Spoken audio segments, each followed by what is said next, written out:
Hi guys, and welcome to another review. Now, I'm going to try and nail quite a few things in one go here. This is a recent order from Fenris Games. Turnaround time is pretty quick actually.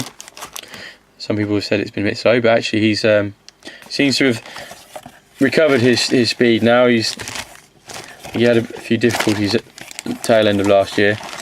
I'm just going to empty everything out into it's makes more sense. Right, so obviously if you've ordered from Fenris before, you'll know that you nearly always get sweets. It's the same with a few of the companies, isn't it? You get them, I think Hassle Free puts some in, so does Heresy, Fenris, a few others as well. I believe Annie does it, Bad Squiddo Games. But yeah, you get a couple of sweets. So I ordered a couple more of the Apex Investigators because I've got some, and I sort of, let me have a look if I grab. I haven't really gotten around to painting them all properly yet. What I've actually done is I've mixed Apex Investigators with, I get the couple that I've sort of painted somewhat reasonably, and I've given them a support team of the Foundry SWAT team. They seem to go together quite well. At some point I am going to do some kind of like Cthulhu-y based kind of paranormal investigators and things. Now I've done a weapon swap on him. He's got a Heresy pistol on him, just to make him a little bit more armed because he looks a bit more of a tough guy. But I've got some more, but there's one or two that well, in this case I think it's just one that I wanted to add to the investigation team. I should just move these out of the way.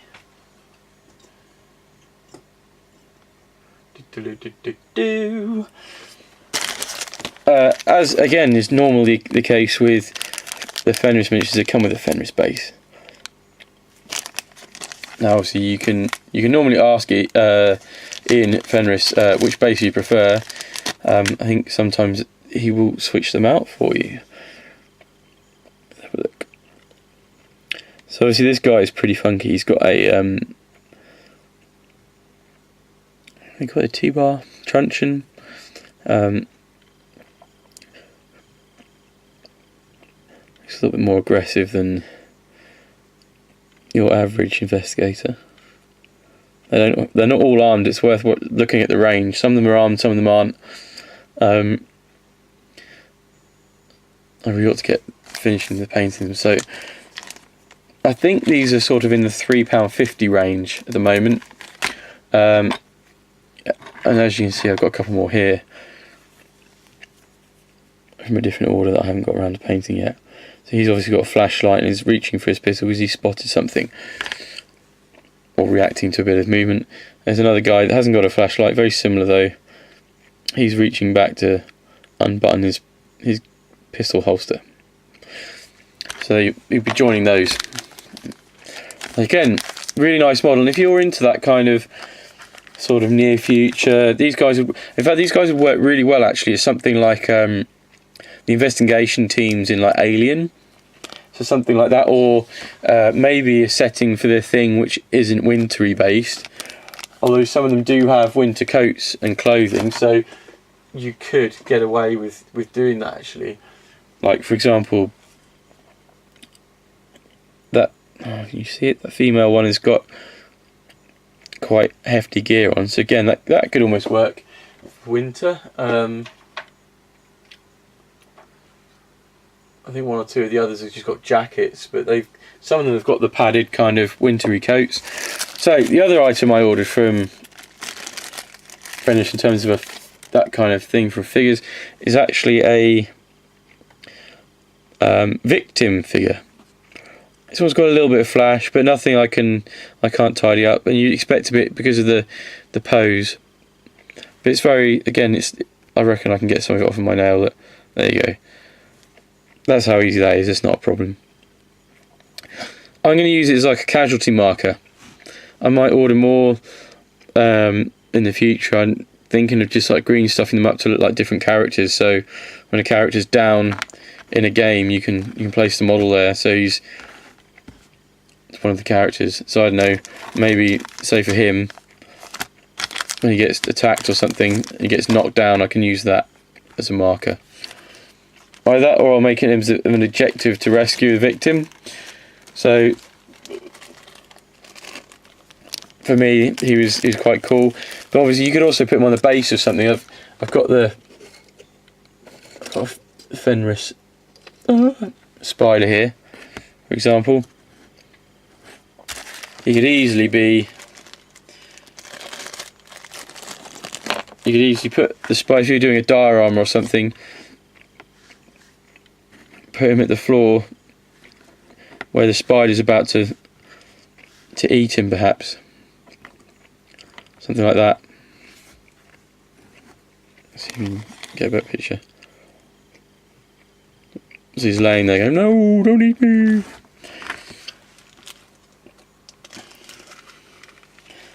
Again, I really do suggest you go and have a look at Fenris games. It's just, if you type Fenris games into Google, it'll be one of the first hits, I'm pretty sure. But it's just got so much stuff that this is from the Cthulhu Wars range. I know I'm showing this off and it's not even in my order. It's one of my favourite figures I've got.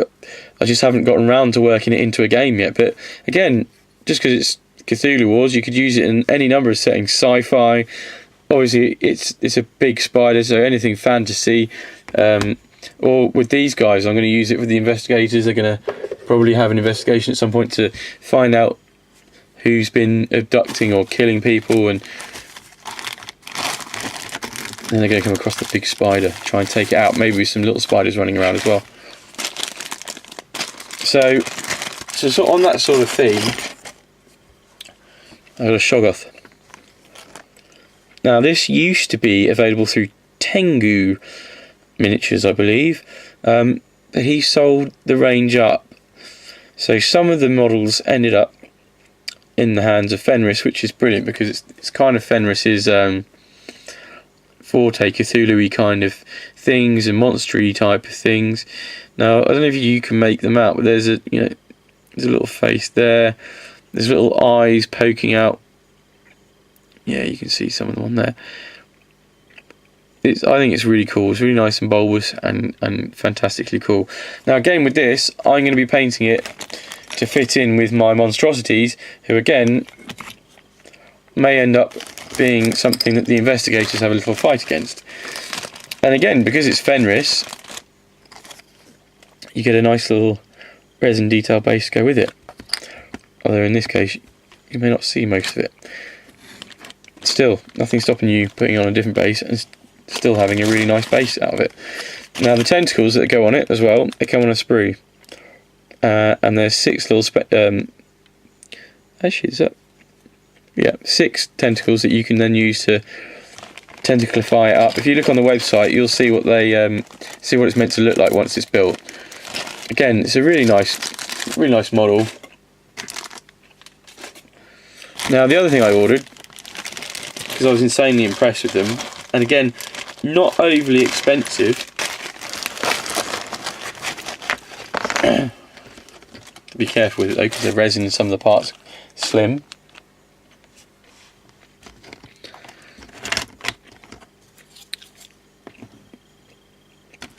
I ordered some walls. Now they come with caps for the top, although in this case I'm not sure I'll be using the caps for the top because I ordered some resin. Now these are posts, so obviously when you make the wall sections up you can add the posts. Now I ordered the resin pieces. You should see why. Hang on, I'm going to cut this down. My scissors up here. So I put it in a very long polythene bag. I'm just going to cut it down a bit. It's really good because it came folded up, so they can't fall out or anything like that. Here's what he's doing: does RE in. Ooh, there's a couple of bits that broke. That doesn't matter because it's ironwork and some bits break, so it just look weathered. In fact, I think he might have stuck a couple of extra bits in because it is broke. Right, anyway, these are laser cut and they are very fine. Very hard to make out. That's good. Put it across the fence. Now the thing is, you can put them on top of the walls to make the walls look a bit more detailed, which is fantastic for me because I'm going to use them as, I wanted to build a cemetery, you see, so I'm going to use them to build the walls of a cemetery or something very similar to that. There you go. So they'll look a bit like that when it's done, with the posts on the end. So yeah, again, as you can see, the detail. You see that? The quality of that. I mean, you could do them as red, but you could do them as any colour kind of brick, but you can see just the detail, and that's quite nuts. Again, you know, you could just put the cappings on. You see, the problem with these is slightly whiter, and in this light, oh, you can see that if I shade it a bit, there's detail on those as well. So obviously different capping pieces, and then some of them are a little bit chipped away to them because you wouldn't expect them to be fresh, the capping pieces, and these are exactly the same. If you look, see if I can get a light on these as well. There you go. Detail's superb. And to kind of top it all off, I got a gate section, which also, I have to admit this, I dropped this box. I shall see if I can, I'll be able to repair these, because this is my heavy-handedness, by the way. This is nothing to do with how they were sent to me. I believe I dropped this box, and unfortunately some of the pieces have slightly broken. I've got a couple more columns because they form either side of this. What I will show you is what it should look like. It's worth saying they are very delicate, so you have to treat them with a lot of respect and care. I think Ian's going to clip me around the ear when he sees me next. But I got myself a gateway, and it comes with two gates, of which one has been a bit battered, so it looks like I shall be doing a couple of slightly broken gates because I'm a div. They are very, very detailed.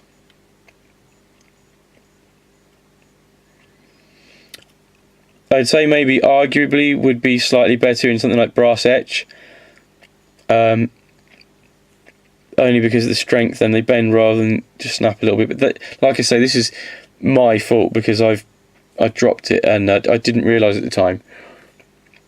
But but as you can see, the detail is really good, and you'll just have to ignore the fact that I've been a complete and utter tool and broken these a bit. But for me, again, not going to be an issue because I should just make out that they're a bit worn and damaged. It's a you know, an old spooky graveyard, so can't go wrong with that really.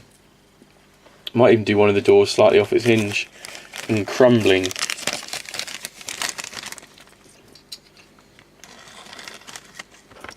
Put all these bits back.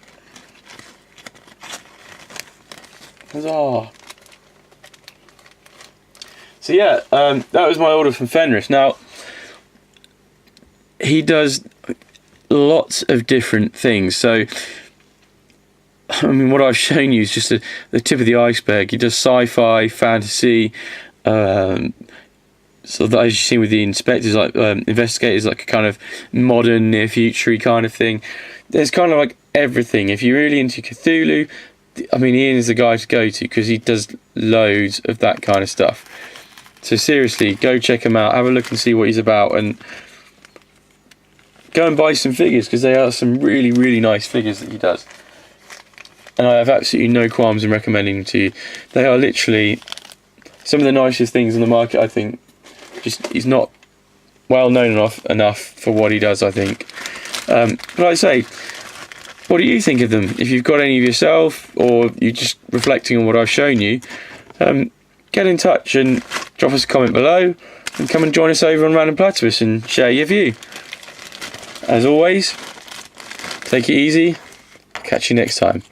Bye bye now.